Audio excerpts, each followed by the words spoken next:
한글로 얘기했는데 영어로 다시 번역해줘요. 자, 이제는 어떤 시대냐면요, 영어 몰라도 되고요, 일본어 몰라도 되고요, 중국어 몰라도 됩니다. 이 기계 하나만 있으면 15개 국어를 지원합니다. 뭐냐, 내가 일본 여자친구 사귀고 있으면 일본어 못해도 돼요. 이 기계 하나만 있으면 돼요. 그럼 모든 대화가 바로 4차 산업혁명이라고 얘기를 해요. 근데 이거를 만들어냈던 사람들이 과연 어떤 사람들일까요? 전 세계적으로 굉장히 유명한 사람들일까요? 빌 게이츠 막 이럴까요? 그리고 이걸 만들어냈던 사람들은 연령대가 어떻게 될까요? 자, 작년에 미국에서 시판된 제품이고요. 시판된 지 10분 만에 전 분량이 완판이 됐어요. 네. 그리고 이 사업에 대해서 딱 투자 설명이 한 10분 만에 1000억이라는 금액을 모았습니다. 대단한 제품 중에 하나죠. 근데 이 제품을 만든 사람들은 20대 후반, 20대 후반, 20대 초반이고요. 네, 또 하나, 스타트업 기업을 해서 4명이서 만들었습니다.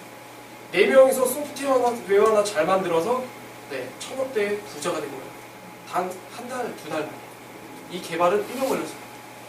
이런 시대에 지금 아이들은 살고 있는 거예요. 근데 앞으로는 이거보다 더 심한 세상이 오는데, 또 하나 알려드릴게요. 농사. 우리 아이 농사 시키고 싶지 않으시죠? 그죠? 농사꾼 만들고 싶지 않죠? 근데 상황은 역전되는 상황이 있습니다. 4차 산업혁명 중에서 제일 블루 오션이라고 하는 시장이 바로 스마트 농업이거든요. 농사를 몰라도, 그리고 기계만 있으면, 인공지능이 달린 소프트웨어만 있으면 이제는 농사를 대량 생산처럼 찍어낼 수 있습니다. 이를테면 신발, 양말, 모자 찍어내듯이, 기계 찍어내듯이 이제는 농작물 찍어내는 시대가 왔습니다. 여기 앞에 두 가지 그림 보이시죠? 숨은 그림 찾기 한번 해볼게요. 뭐가 틀릴까요? 앞에 그림 위에 거랑 아래 거. 뭐가 달라요? 다른 거. 뭐든 좋아요. 얘기해보세요. 뭐든. 뭐가 틀리죠? 모양이 좀 틀리다. 네, 당연히 전투기 모양이 틀립니다. 자, 그리고 한글 읽을 줄 알죠? 한글 읽어보세요. 뭐가 틀리죠? 맨 위에 거 소프트웨어 8%. 자, 밑에는 소프트웨어가 90%. 자, 이게 왜 중요하냐? 전투기예요. 전투기인데 세계적으로 물건값이 제일 비싸고 금액이 제일 비싼 게 바로 국방장비거든요. 자, 이 국방장비에서 소프트웨어 90%가 들어간 이 전투기가 가장 비쌉니다. 왜? 비싸죠. 사람이 안 타도 돼요. 네, 무인으로 날아다니고 무인으로 전투를 합니다. 자, 1960년대에 8%. 사람 2명 타서 내가 조종해서, 사람이 조종해서 목표물 보고 가서 전쟁을 했다면, 지금은 사람은 그냥 타서 판단만 해주면 됩니다. 제대로 날아가고 있는지, 그리고 내가 이 시점에 버튼을 눌러야 되는 건지만 판단하면 나머지는 다 소프트웨어를 통해서 하고 있다는 거죠. 아까 말씀드린 스마트 농업, 왜 중요한지 한번 보여드릴게요. 21세기 농수산업이 똑똑해졌다는 사실 알고 계십니까? 이제 스마트폰으로, 로봇으로 농장을 돌보는 시대가 됐습니다. 아이디어와 기술력이 더해지면서 전 세계가 주목하고 있는 블루 오션으로 떠오른 스마트 농수산업. 우리의 기술력 역시 나날이 발전하고 있는데요. 물을 자동으로 주고 물을 언제 줘야 될지 센서 하나만 있으면 저렇게 해주세요.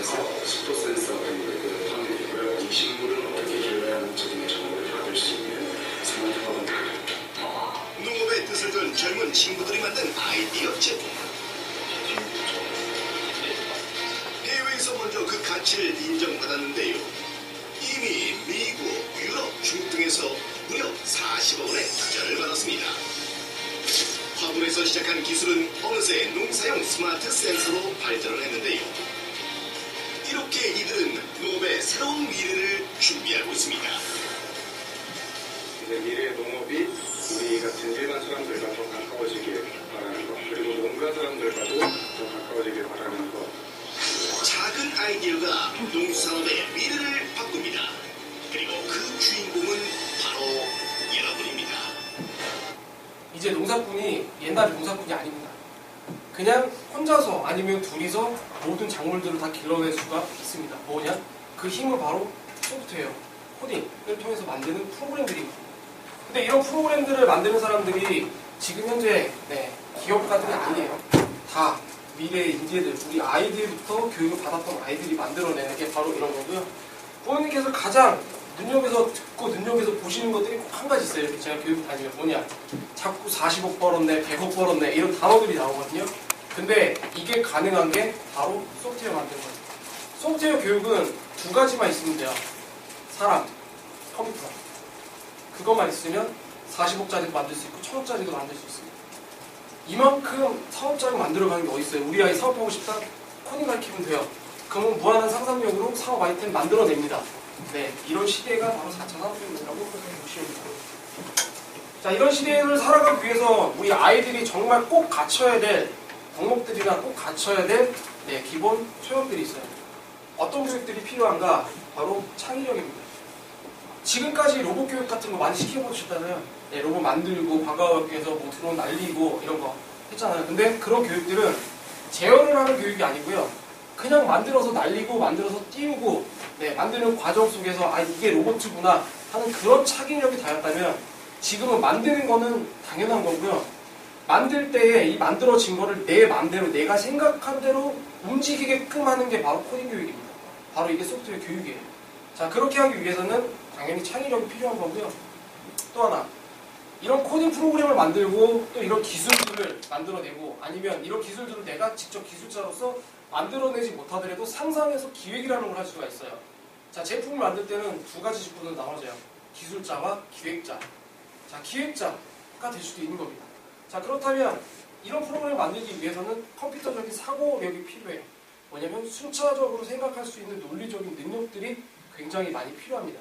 그래서 소프트웨어 교육을 많이 시키고 코딩 교육을 많이 시키려고 하시는 거고요. 그 다음에 상상력. 그리고 또 하나는 문제 해결 능력입니다. 이 코딩 교육을 통해서 하다 보면 뭐가 있냐면 프로그램을 쭉 만들어서 엔터를 누르면 실행이 돼야 되는데 안 돼요. 그러면 왜 안 될까라는 그 문제가 하나가 발생이 돼요. 그 문제들을 찾아서 완성하는 이 단계가 문제 해결 능력들이 되는 거예요. 그리고 또 하나 뭔가를 만들어내는가 뭔가의 상상력을 했을 때 거기에 대한 리스크들이 보이거든요. 그런 것들에 대한 문제 해결 능력들을 스스로 기를 수 있는 게 바로 이 과정으로 생각하시면 됩니다. 그리고 제일 중요합니다. 생각만 했다면 이제는 생각한 거를 끄집어내는 능력들이 정말 필요합니다. 근데 이 코딩 교육 하나로, 이 소프트웨어 교육 하나로 지금까지 제가 말씀드렸던 이것들이 다 가능합니다. 그렇기 때문에 전 세계적으로 이 교육을 시키고 있는 거고 전 세계적인 붐이 되고 있는 거예요. 졸립지, 그치? 좀 있으면 안 졸리게 해줄게요. 그래서 제일 많이 하고 있는 게 바로 소프트웨어 교육이고 2018년도부터 내년부터 전국에 있는 중학교 3,968개거든요. 다 의무적으로 34시간 실시를 하고요. 그 다음에 2019년도는 초등학교 17시간 의무적으로 다 들어가는데 그거는 의무적인 시간들이고요. 플러스 알파의 시간들이 존재를 합니다. 뭐냐면 학교 교장 선생님 재량이에요. 어떤 학교는 똑같은 교육을 하지만 108시간을 해요. 국영수보다 더 많은 시간을 할애를 하는 학교들이 있습니다. 근데 그런 학교를 우리 아이들이 다닐 때 과연 배우지 못했다면 따라갈 수 있을까요? 절대 따라가기 힘듭니다. 뒤처지기 십상이죠. 자, 소프트웨어 교육 왜 해야 되는데 더 자세하게 보여드릴게요. 이걸 왜 해야 되고 어떤 안녕하세요. 할 수 있는지. 소프트웨어 정책연구소 기련영 박사입니다. 요즘 소프트웨어 교육에 대한 관심들이 매우 높습니다. 우리 아이들의 교육에 관한 주제다 보니 특히 학부모님들께서 많은 관심을 갖고 질문들도 많이 주십니다. 오늘 이 동영상에서는 그동안 학부모님들께서 주신 질문들 중에 많이 나왔던 질문 3가지에 대해 답해드리고자 합니다. 첫 번째 질문은 소프트웨어 교육을 받으면 무엇이 좋아지나요? 입니다. 소프트웨어 교육은 기존 과목들과는 다릅니다. 소프트웨어 교육에서는 컴퓨터 과학의 원리와 프로그래밍을 배우면서 실제 문제를 소프트웨어를 구현하여 해결하는 그러한 일을 반복적으로 교육받고 있습니다. 따라서 단순히 지식을 축적하는 것이 아니라 논리적으로 문제를 사고하는 능력, 실제 세상의 문제들에 대해 창의적으로 생각하여 문제를 해결하는 능력, 실패의 과정 속에서 스스로 배우고 도전하여서 더 낫게 개선하는 능력, 기존에 있는 것을 활용하고 새롭게 만들어내는 능력,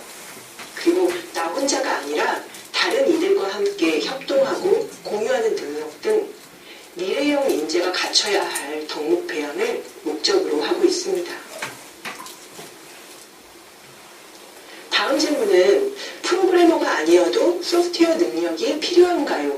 라는 질문입니다. 네, 그렇습니다.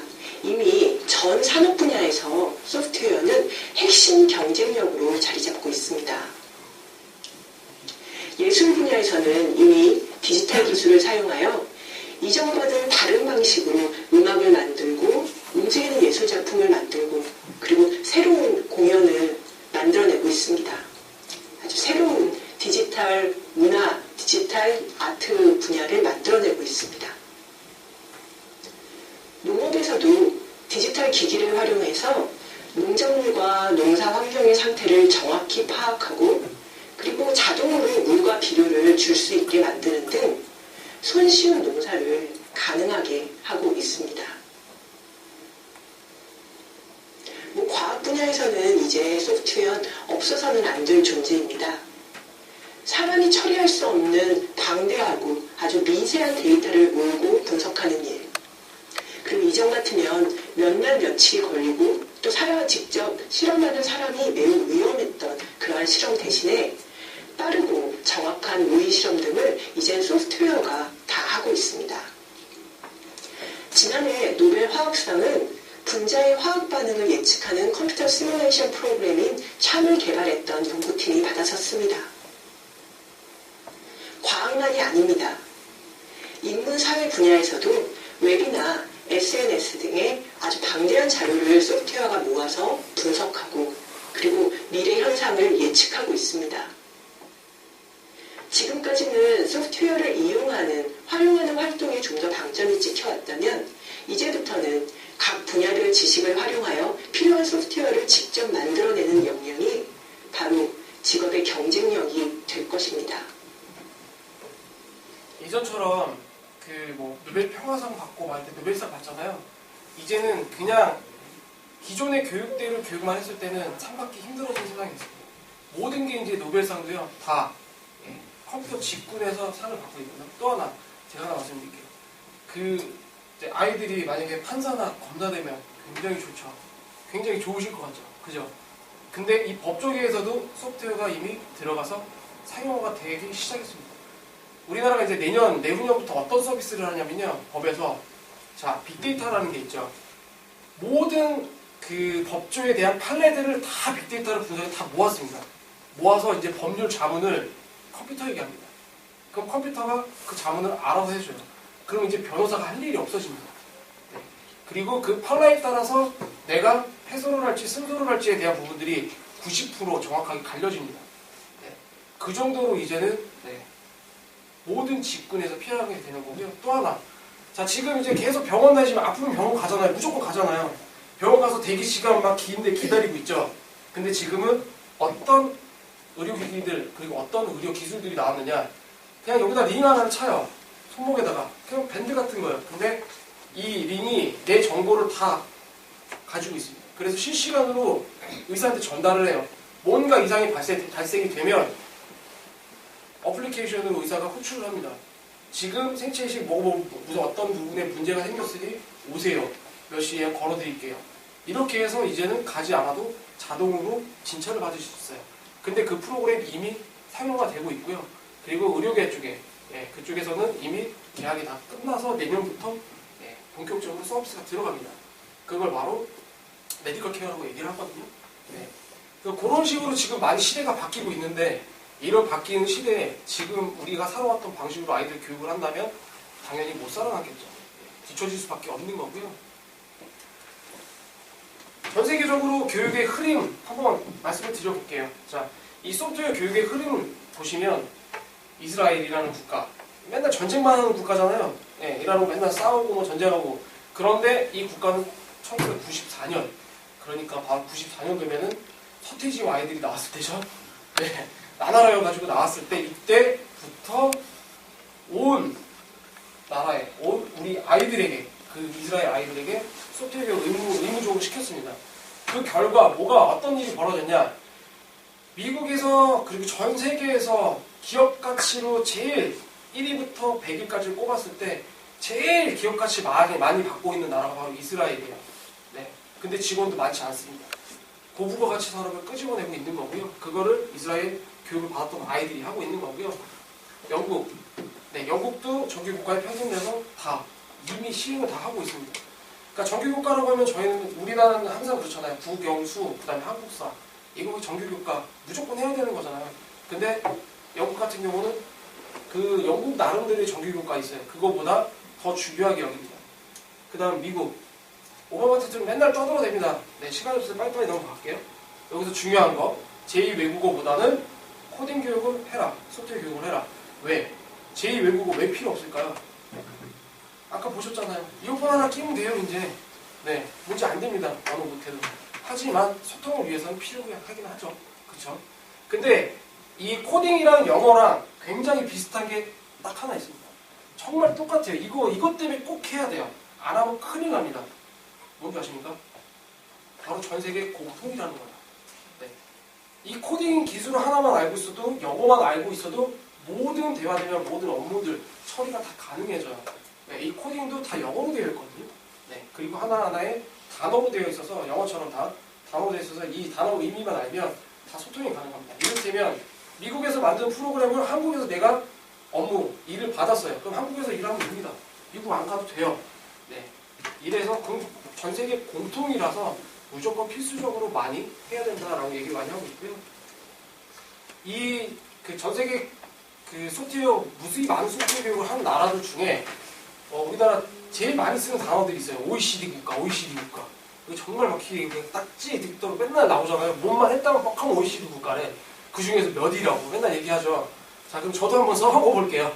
OECD 국가 중에, OECD가 몇 개 국가인지는 모르시죠? 네, 저도 잘 몰라요. 근데 한 100몇 개 되는 것 같아요. 50몇 개 정도 되는 것 같아요. 그 국가 중에 이 소프트웨어 교육, 우리나라 몇 위에 있을까요?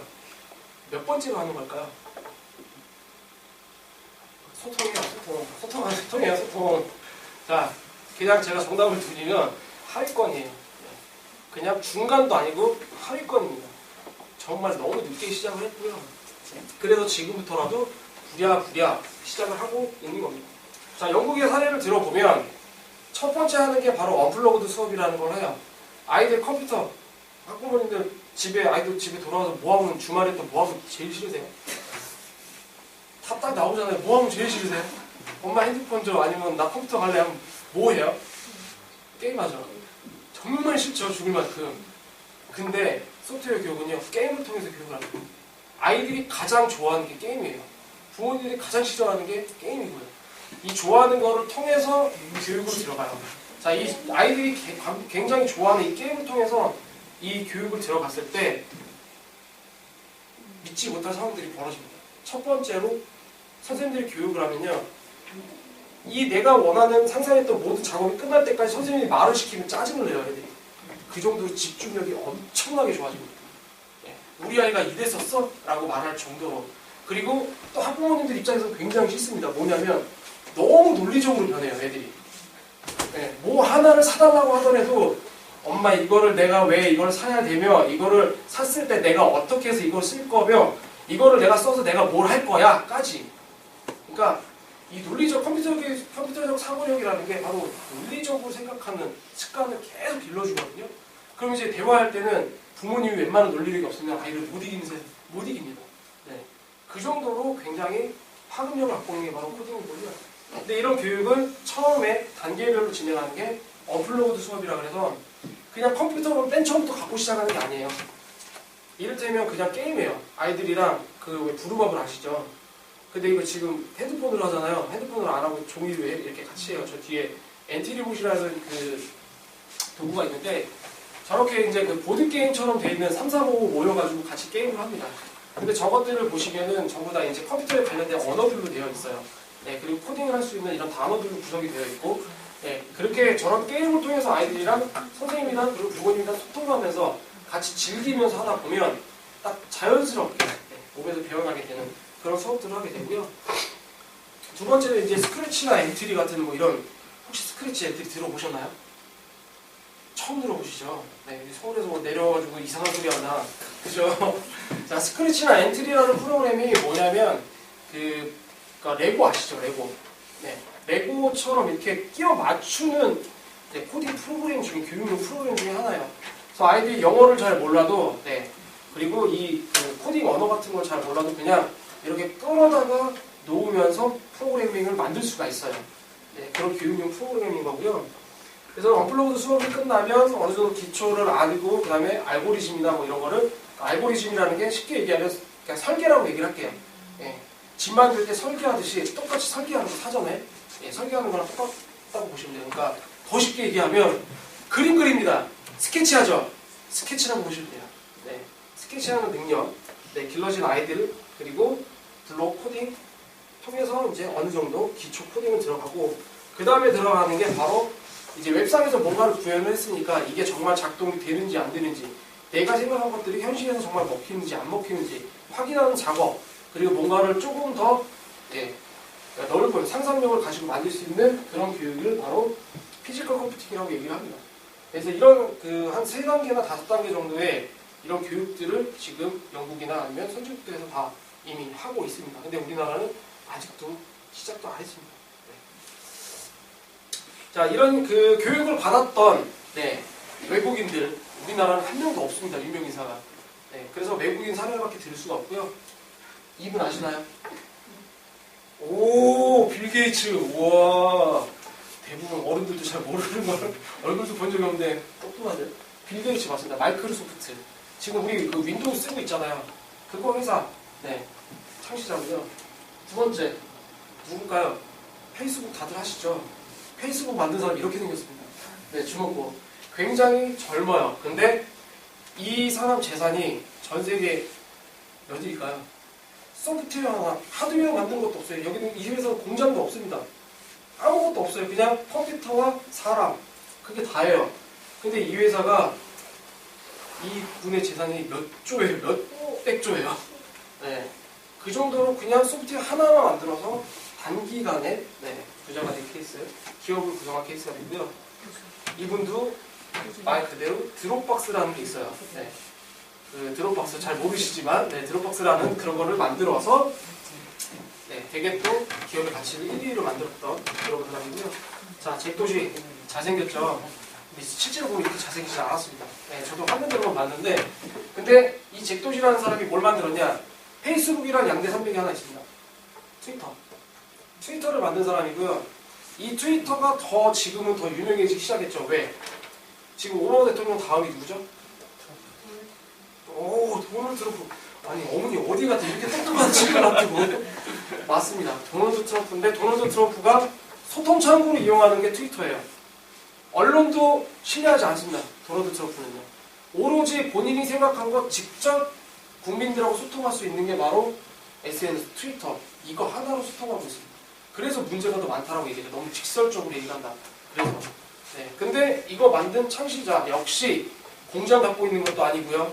자본을 뭐 몇백만 원, 뭐 몇천만 원 가지고 있어서 만든 것도 아닙니다. 오로지 내가 생각하는 상상력, 코딩 능력, 이거 하나만 가지고 만들어서 물건도 없는 무용지물을 만들어서 보이는 것만 만들어서 전 세계적인 유명 인사가 됐죠.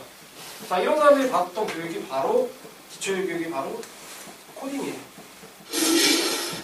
빌 게이츠, 마크 주커버그, 드류 휴스턴, 잭 도시. 현대인들의 생활 방식을 혁신적으로 바꾼 이들에겐 공통점이 하나 있습니다. 바로 코딩. 이들은 초등학생 때부터 컴퓨터와 대화하는 방법을 익혔습니다.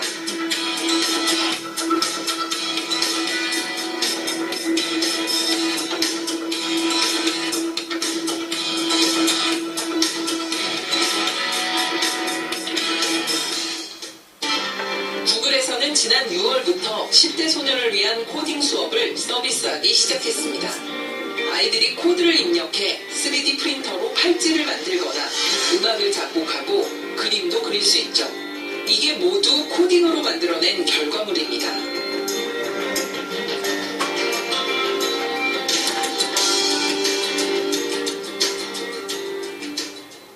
그렇다면 코딩이 뭘까요? 코딩이란 바로 컴퓨터와 통하는 언어입니다. 마치 우리가 모국어로 이야기하듯 사람들은 자신의 생각을 코딩을 통해 컴퓨터로 구현할 수 있습니다. 만일 여러분이 코딩을 할 수 있다면 무언가를 만들 수 있다는 뜻입니다. 예를 들어 자신의 웹사이트, 회사의 모바일 앱, 또 친구와 함께 할 수 있는 게임 같은 것들 말입니다. 그래서 초고속 인터넷망과 컴퓨터, 모바일 기기에 노출돼 자라온 이른바 테크 네이티브 세대에게 컴퓨터 언어를 이해하고 명령을 내려 작동시키는 코딩 교육은 필수가 됐습니다. 컴퓨터 언어 프로그램을 무조건 외우는 게 아니라 직접 해보면서 자연스럽게 이해하는 방식으로 창의적이고 논리적인 사고를 훈련하는데 코딩만큼 쉽고 재밌는 게 없기 때문입니다. 그렇다면 코딩을 어떻게 배울 수 있을까요? 컴퓨터와 인터넷만 설치되어 있다면 코딩은 집에서도 쉽게 접할 수 있습니다. 미국 매사추세츠 공과대학에서 장난감 회사인 레고와 함께 개발한 어린이용 코딩 툴인 스크래치를 보여드리죠. 먼저 사이트에 접속합니다. 이 사이트에서 아이들은 게임이나 애니메이션을 만들 수 있는데요. 프로그래밍 언어가 레고 블록처럼 돼 있어서 블록을 옮겨 쌓기만 하면 간단한 프로그램이 하나 만들어집니다. 이외에도 다음 사이트들을 통해 더 심화된 코딩을 배울 수 있습니다. 인간은 도구를 이용해 무언가를 만들어냅니다. 소프트웨어는 내 머릿속에 있던 작은 생각을 컴퓨터를 통해 눈으로 보고 손으로 움직일 수 있는 결과물로 만들어내는 재밌는 도구죠. 여기에서 가장 중요한 건 바로 우리 머릿속의 작은 생각입니다. 코딩을 비롯해 학교와 가정에서 이루어지는 모든 컴퓨터 교육의 목적도 마찬가지로 아이들의 머릿속 생각을 실현시키는 창의성과 사고력을 돕는 하나의 도구일 뿐이라는 점을 꼭 기억해야 할 것입니다. 코딩 교육은 하나의 도구, 하나의 미래지향적인 교육 수단으로 생각하셔야 돼요. 그러니까 어느 학원, 어느 지역에 막 가면 막 다들 그래요. 그 C 언어를 가르쳐야 되네, 초등학생한테. 아니면 뭐 유치원부터 뭐 자바를 가르쳐야 되네. 그게 코딩이네. 그 말도 안 되는 거고요. ABC를 모르는 애들한테 무슨 코드를 가르칩니까? 영어랑 똑같은 것도 아니고 영어랑 의미 자체가 틀린 단어들을. 네, 그거 말도 안 되는 거고요. 코딩을 하는 목적이나 코딩 교육을 이제 보편화해서 아이들한테 먼저 가르치는 목적은 아까 제가 항상 말씀드리지만 창의력, 문제 해결 능력, 그다음에 컴퓨터적인 사고방식, 그리고 논리력 이런 것들을 길러주기 위함이고 이런 것들을 자연스럽게 배우게 하기 위함이지 기술자를 만드는 건 아닙니다. 이런 교육들을 이제 초등학교, 그다음에 유치원, 초등학교, 그다음에 중학교, 고등학교까지 배웠을 때 고등학생들부터가 이제 엘리트 교육이라고 해서 본격적으로 프로그램 기술자를 만들 것이냐, 아니면 기술자가 될 것이냐 이런 쪽으로 이제 갈라지는 거고요. 그리고 이 교육을 받았을 때 아까 제가 말씀드렸던 것처럼 실생활에서도 이제 활용을 하게끔, 적용을 시키게끔 그런 것들에 대해서 생각을 만들어낼 수 있는 이런 교육들을 하는 게 코딩 교육이라고 생각하시면 될 것 같아요. 되게 중요하죠. 우리나라 아까 말씀드렸죠. 종합적으로 다시 한 번만 짚어드릴게요.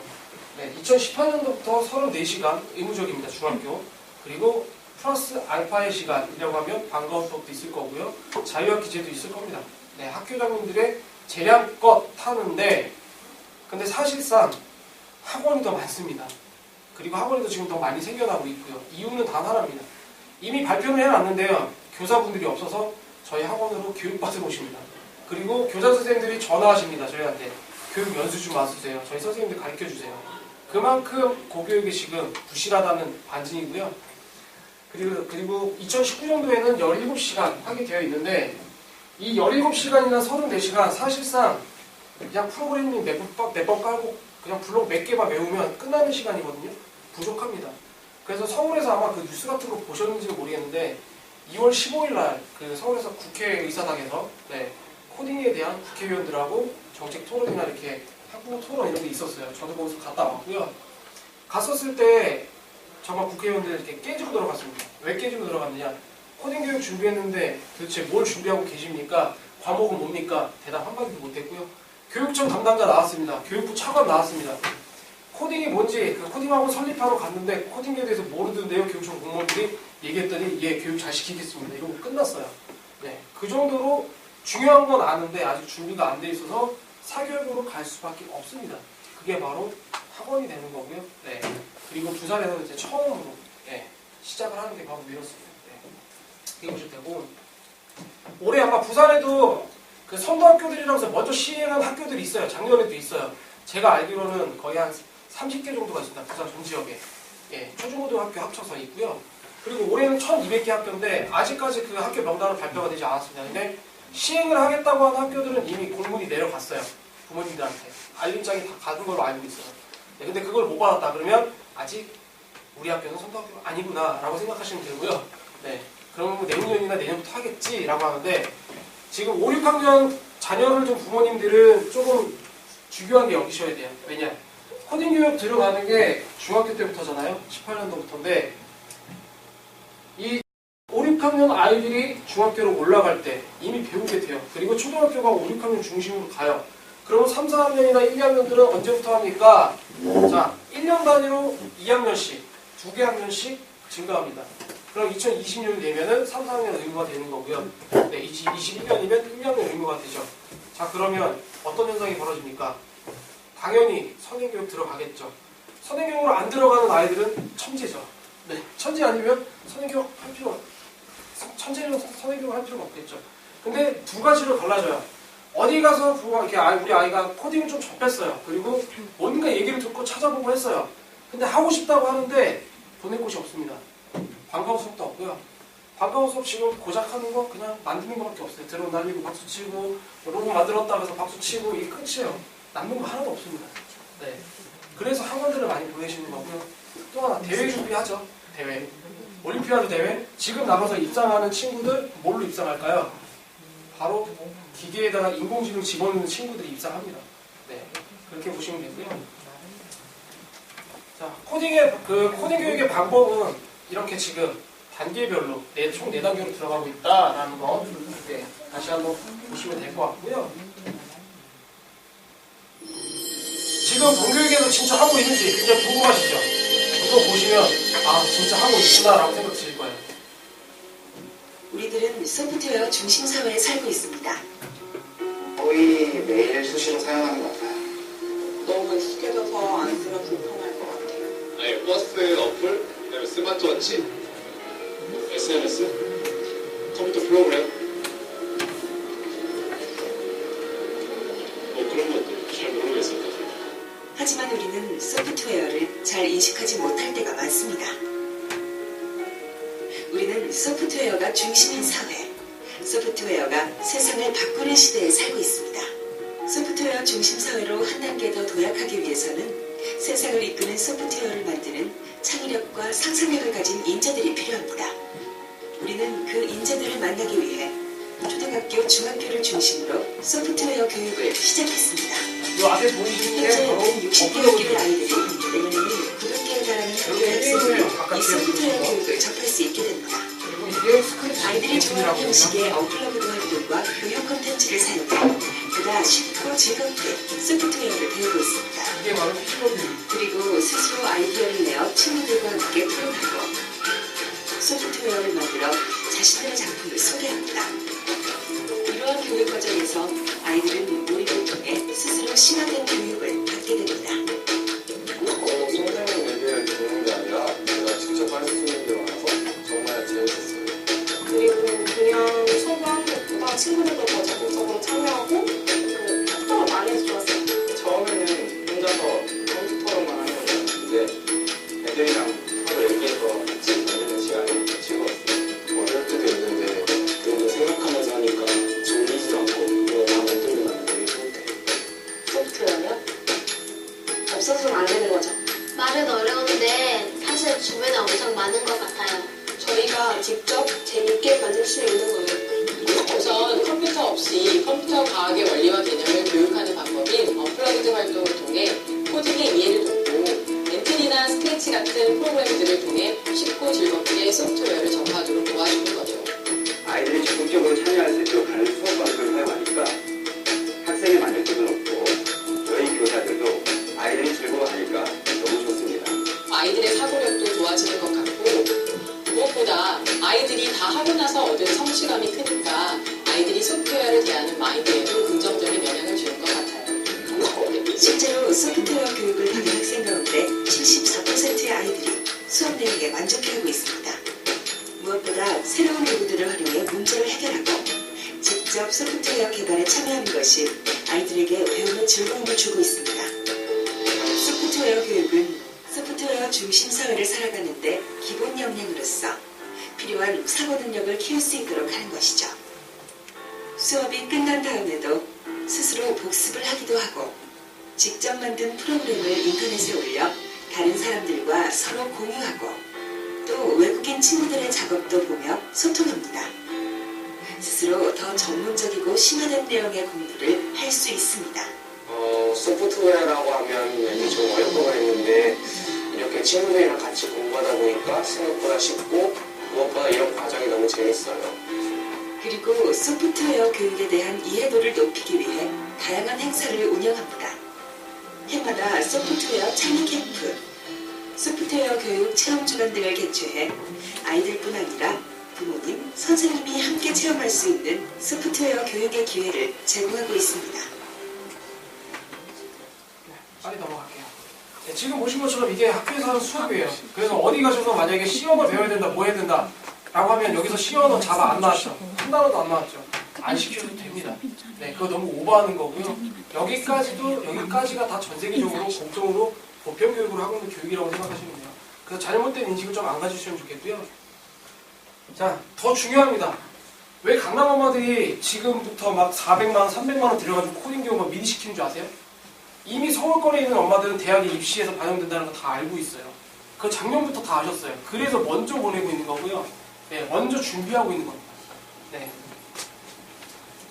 여기에 대한 거 뭐 제가 다 설명을 드리고 싶지만 이 2시간짜리 1시간으로 좁혀서 되니까 참 스킬이 팍팍 나가네요. 그냥 바로바로 그냥 뉴스부터 보여드릴게요. 대학에서도 코딩에 대한 교육에 대한 어떤 수요가 굉장히 클 것 같은데 어떻습니까? 네, 그렇습니다. 대학들도 소프트웨어 관련 이 뉴스는 SBS 대해서 뉴스고요. 나서고 있는 네. 상황인데요. 네. 고려대와 서강대, 아주대 등 8개 대학은 올해 들어 코딩을 배우는 소프트웨어 과목을 교양 필수 과목으로 확정했습니다. 앞서 국민대는 지난해 국내 대학 중 처음으로 전교생에게 소프트웨어 과목을 필수로 지정했습니다. 또 미국 실리콘밸리 IT 기업에 취업 기회를 주는 인턴 지원 프로그램도 운영하고 있습니다. 네. 이 밖에 세종대는 신입생 전원이 소프트웨어 기초 코딩 교육을 필수로 이수하도록 했는데요. 이 밖에 오는 2018년 중학교에 이어서 2019년에는 초등학교까지 소프트웨어 교육이 확대될 예정입니다. 네. 그래서 대학교들 고등학교 의무화 되지도 않았는데 이미 소프트웨어가 다 생겼고요. 자, 중요한 거 입시에서 하나 중요한 거 제가 정보 하나 드릴게요. 어느 학교, 어느 대학 가면 제일 좋으실 것 같으세요? 우리나라에서.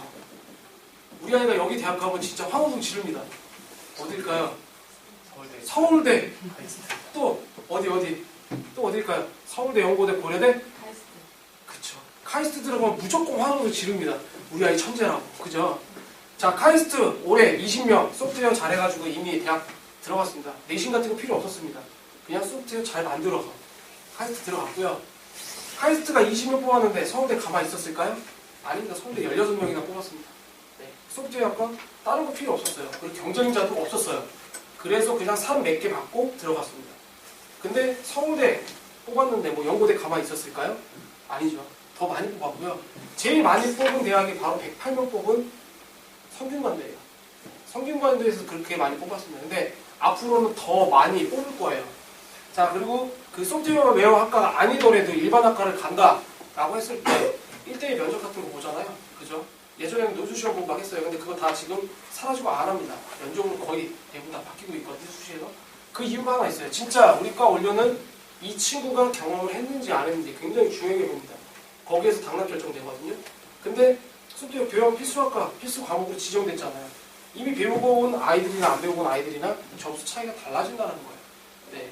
그런 거를 알기 때문에 이미 서울권에 있는 정보력이 빠른 엄마들은 다 시키고 있습니다. 네, 비슷하게 시키고 있는 거죠. 그리고 또 하나, 취업 말고 대학에서도 이렇게 난리인데 취업 쪽으로는 더 난리가 낫지 않겠습니까? 그죠? 우리 아이 여기 회사 들어가면 제일 좋아요. 대한민국에서 어디가 제일 좋을까요? 우리나라 다 S예요, 다. 삼성, 그죠? 또 있습니다. M, 현대, 네, 모비스 막 이런데. 그리고 요새는 H가 하나 있죠. 네, NH, 네, 네이버 이런데. 자, 그런 데도 들어가는데 이제는 채용 시장이 다 코스입니다. 코딩 시험 보고 들어갑니다. 모든 회사들. 자, 여기 관련된 내용들 저보다는 깔끔한 아나운서 목소리로 들려드릴게요. 단군일에 가장 취업하기 힘들다는 우스갯소리까지 나올 정도인 요즘인데요. 요즘 새롭게 떠오르는 스펙이 있습니다. 바로 코딩입니다. 최근 신입사원 채용 전형에서 코딩 능력을 평가하는 기업들이 늘어나면서 코딩이 취업 준비생들에게 무시할 수 없는 스펙이 되고 있다고 합니다. 왜 이런 일이 벌어지고 있는 건지 취재기자와 함께 짚어보겠습니다. 김원진 기자 스튜디오에 나와 있습니다. 김 기자, 한마디로 요즘 코딩이 대세다 이런 얘기인 것 같은데 일단 코딩이란 말이 좀 어려워요. 이게 무슨 뜻인 거예요, 정확하게? 네, 코딩은 컴퓨터 언어를 활용해 소프트웨어 프로그램을 구동하기 위한 코드를 작성하는 작업인데요. 네. 컴퓨터와 스마트폰에 들어가는 간단한 프로그램에서부터 인공지능으로 유명한 알파고에 이르기까지 바로 이 코딩을 통해서 만들어집니다. 그렇군요. 이 코딩이 지금 컴퓨터 영역의 전문이라는 게 아니라 지금 일반적인 기업 취업 전형에서 새로운 스펙으로 등장하고 있다는 거죠? 네, 그렇습니다. 구글이나 페이스북 같은 소프트웨어 기업이 글로벌 IT 시장을 지배하면서 기업체들 사이에서는 관련 지식을 갖춘 인재가 주목받고 있습니다. 네. 구글은 검색창에 프로그래밍 언어를 검색한 사람에게 메시지로 코딩 과제를 보내서 뛰어난 역량을 보인 사람을 채용하기로 했습니다. 우리나라에서도 IT뿐만 아니라 전자, 통신, 그리고 자동차 등 다양한 분야에서 코딩 실력을 평가하는 기업들이 늘어나는 추세입니다. 삼성그룹은 올해부터 전자와 디스플레이, 소프트웨어 직군에서 삼성 고유의 입사 시험인 GSET 대신 프로그래밍 언어로 코딩하는 소프트웨어 역량 실기 테스트를 시행했습니다. LG CNS는 자체 IT 경진대회인 코드몬스터 수상자에게 신입사원 채용 전형에서 면접으로 바로 직행할 수 있는 혜택을 주고 있습니다. 현대모비스는 연구개발 직군에서 소프트웨어 탤런트 전형을 도입했는데요. 네. 애플리케이션이나 프로그램 개발 가능자를 구성하고 있습니다. 바로 넘어갈게요. 대기업에도 지금 다 코딩으로 입사시험 보고 있습니다. 예, 그러면 당연히 조기교육 했던 아이들이 입사할 확률이 더 높겠죠. 이제는 국영수 그런 것보다도 실무 능력 그리고 코딩 능력을 더 중요시하고 창의력 아이디어를 더 중요시하는 이런 기업 입사 전형도 바뀌고 있는 추세입니다. 이미 바뀌기 시작했죠. 자, 그렇다면 다른 거 다 제끼고요. 이제 점점점 시간이 촉박해 옵니다. 저도 이렇게 막 뭔가 이렇게 뒤에서 뭔가 이렇게 따라와요, 자꾸. 자, 어쨌든 소프트웨어 교육 굉장히 중요하다는 거 얼마큼 아셨을 거예요. 근데 이거 어떻게 하는 건지 궁금하죠? 제가 시연 하나 보여드릴게요.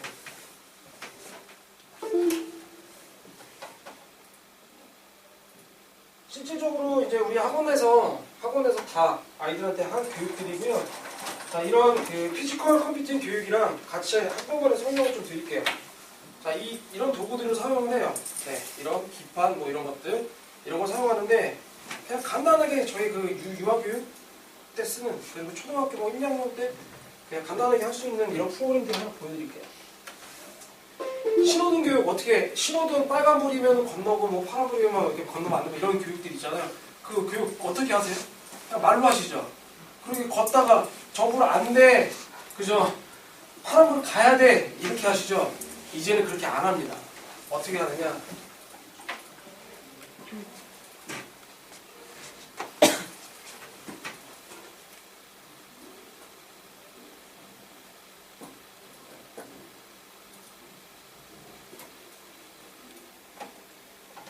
이건 이제 스크래치라는 프로그래밍으로 코딩을 만든 거고요. 코딩을 한 거고요.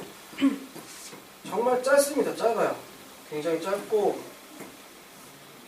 자, 여기 앞에 보이시는 것처럼 벌레 보이시죠? 벌레가 그냥 사람으로 생각하시면 되고요. 신호등 2개, 빨간 거, 파란 거 2개, 녹색 불 2개 있습니다. 근데 이거를 코딩은 그러면 어떻게 하느냐? 자, 옆에 보이시죠? 이게 바로 블록 코딩이라는 거예요. 이렇게 하나씩 뗄 수가 있습니다. 뗄 수가 있고 그냥 갖다 이렇게 붙이기만 하면 돼요. 네. 갖다가 붙이기만 하면 됩니다. 그럼 아이들은 이게 바로 코딩이에요. 네. 다른 거 없습니다. 이렇게 하는데 여기에서 보시면은 연산이라는 거 바로 수학이거든요. 이 안에 보시면 자연적으로 이 코딩을 하다가 익힐 수 있는 플러스, 마이너스, 곱하기, 나누기, 그 다음에 난수, 그리고 부호, 뭐는 크다, 작다부터 시작해서 거의 수학의 모든 기초적인 건 다 들어가 있어요. 이거를 자연스럽게 코딩을 하면서 자연스럽게 배우게 돼요. 그리고 계산도 하게 됩니다. 어떤 계산을 하느냐, 바로 XY 좌표부터 시작해서 XY 좌표 어떤 위치에 가야 되는지부터 시작해서 다 본인이 스스로 생각을 해야 되는 거고요. 그 자리에 안 갔을 때는 바로 문제를 뭐가 발생이 됐다는 걸 본인 스스로 알 수가 있고 그걸 해결해야지만 얘가 움직입니다. 네, 이런 교육들을 스스로 하게 되는 거고요. 또 하나를 보면은 이제 뭐 동작 같은 경우 이제 한글 뭐 초등학교 1, 2학년, 3학년, 3, 4학년 솔직히 어휘력 이런 거 많이 떨어져요. 그리고 제대로 인지 잘 못하죠. 근데 이 코딩 교육을 하려면 그리고 코딩을 하려면 이 블록들의 하나하나에 대해서 다 이해를 해야 돼요. 그래야지만 뭔가 내가 원하는 걸 만들어낼 수가 있어요. 그럼 이 단어 하나하나에 대해서 이 블록 하나하나에 대해서 익히면서 자연스럽게 한글에 대한 모든 의미들을 따라가게 돼 있어요. 네, 그리고 자연스럽게 이해를 갑니다. 그래서 이 코딩 교육이 여러 가지의 교육들이 아까 보신 9가지 교육들이 복합적으로 다 들어가 있다는 거예요. 네, 그렇게 보시면 되고 자, 얘가 어떻게 됐느냐 그냥 동작 작동만 눌러볼게요. 자, 파란색이면 벌레가 건너가고 빨간색이면 다시 제자리로 돌아오죠.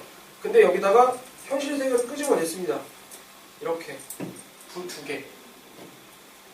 아이들이 이 교육을 받는 거예요. 현실로 내가 진짜 파란불이나 빨간불이 들어오게 만드는 겁니다. 신호등은 이제 내가 만든 거예요. 네. 그럼 나는 신호등 만드는 회사 취직할 수 있어요. 어린 나이에도. 네. 우스갯소리지만 가능합니다. 네. 이렇게 해서 간단한 교육을 어린 아이들부터 시키고 있는 거고요. 또 하나. 이제 너무 이런 거는 또 이제 너무 저항근육이니까 크게 재미없잖아요. 그러면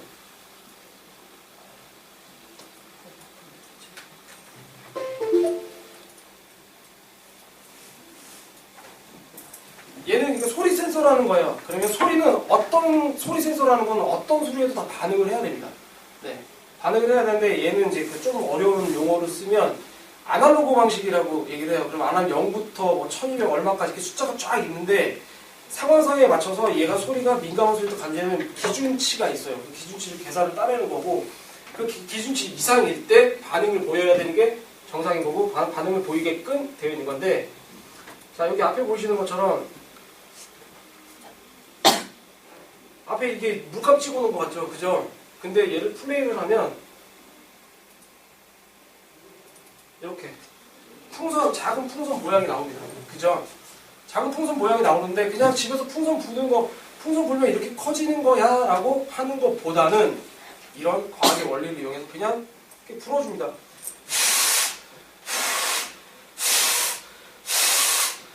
네, 이렇게 터지게 하는 이런 교육을 아이들 그냥 직접적으로 부모님이랑 같이 하기도 하고 학원에서 같이 하기도 해요. 근데 이거 만드는데 코딩 몇 줄이면 끝납니다. 근데 이거 만드는 과정 속에서 수학, 논리, 논술, 사고력 다 키워져요. 자연적으로. 근데 이게 아이들이 아무것도 아니면 아이들이 우아합니다. 우아. 내가 이거 불어서 터뜨렸어. 근데 이 크기 똑같은 교육을 받았는데 왜 창의력이 달라지냐면요. 이 옆에 있는 친구와 이 옆에 있는 친구와 숫자를 다르게 입력을 하잖아요. 본인이 더 크게 불고 싶다라고 하면 그러면 더 커집니다. 색깔을 바꾸고 싶으면 무한한 색깔로 바꿀 수가 있어요. 본인이 원하는 걸로. 뭐 터지는 모양도 내 마음대로 바꿀 수가 있어요. 자, 여기에서 바로 창의력이 발생이 되는 거예요. 코딩 교육은 정답이 없어요. 본인이 생각한 게 그대로 구현이 되면 그게 잘한 거고 박수 쳐주면 됩니다. 왜? 내가 생각했던 걸 그대로 만들어냈잖아요. 그게 교육이거든요. 네. 조금 더 부모님들 게임하는 거 되게 싫으시죠? 근데 게임을 만드는 법칙을 알려주기 시작하면요. 정말 내 자식은 효자가 되거든요. 제가 하나 말씀드릴게요. 지금 되게 문제가 되고 있는 게임이 하나 있어요. 포켓몬고, 그쵸? 근데 그 포켓몬고가 또 아이들 운동을 또 하게 만든대요. 그죠? 근데 또 중독성도 강합니다. 자, 근데 포켓몬고가 우리 아이가 만들었다. 그럼 정말 효자가 돼요. 왜 효자가 되느냐? 퀴즈, 문제. 포켓몬고가 우리나라에 출시된 지 딱 3일 만에 얼마 벌었을까요? 돈으로 벌어들인 돈. 얼마일까요? 3일 동안 딱 서비스하고. 딸랑 3일 했어요. 어머님, 얼마일까요? 얼마 벌어들였을까요? 대략적으로. 100억? 3일 동안 와 조금 더 쓰시지. 더 벌었는데 150억 벌었어요. 3일 만에. 3일 만에 1,000원짜리 아이들 1,000원짜리 성인들 10,000원짜리 그 아이템 팔아서 3일 만에 150억 벌었습니다. 그러니까 게임을 만드는 법칙을 잘만 알려줬어도 150억 그냥 3일 만에 벌어들인 우리 아이가 있는 거예요. 그러면 엄마 밍크 코트, 엄마 이거 차 사줄게 다 나가는 거죠. 자 그리고 그래서 이제 조금 더 그 난이도 있는 수업들로 넘어가요. 지금은 이제 난이도가 되게 낮은 수업들이었고요. 좀 난이도 높은 걸로 넘어가면 원래 이렇게 저희 그 본 서울에 가면 막 이렇게 좀 큰 것들도 있고 막 자동차도 있고 막 이래요. 근데 그런 것까지는 못 갖고 와서 제가 그냥 조금 더 보여드릴게요. 자, 얘는 애플이라는 똑같은 그 블록그림 프로그램을 만들어 놓은 거고요. 이 프로그램조차도 지금 여기 있는 아이들 저기 옆에 아이들도 충분히 할 수 있습니다. 네, 충분히 할 수가 있고요. 왜? 한글로 되어 있거든요. 영어로 안 되어 있거든요. 항상 이건 이제 피지컬 컴퓨팅이라는 거는 이제 하드웨어랑 연결을 해줘야 되잖아요. 그래서 항상 이렇게 신호를 또 줘야 되고요.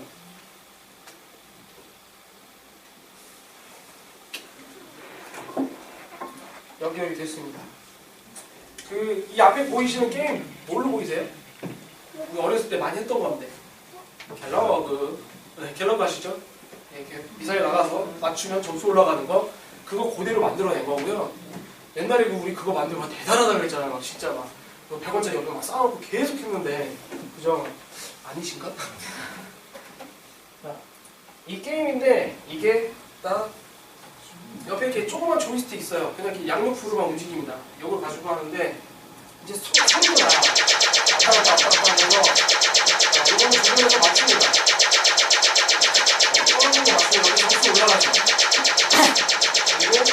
그리고 잘못해서 죽었어요. 그러면 통닭으로 변하기도 하고 본인이 원하는 모양으로 다 변하게 만들고요. 아이들한테 똑같은 이 교육을 시켰는데 어떤 아이는 자기가 좋아하는 먹는 것만 떨어뜨립니다. 도넛부터 시작해서 피자까지 막 다양한 모양을 떨어뜨리고 자기가 얼굴로 사진 넣어서 받아먹어요.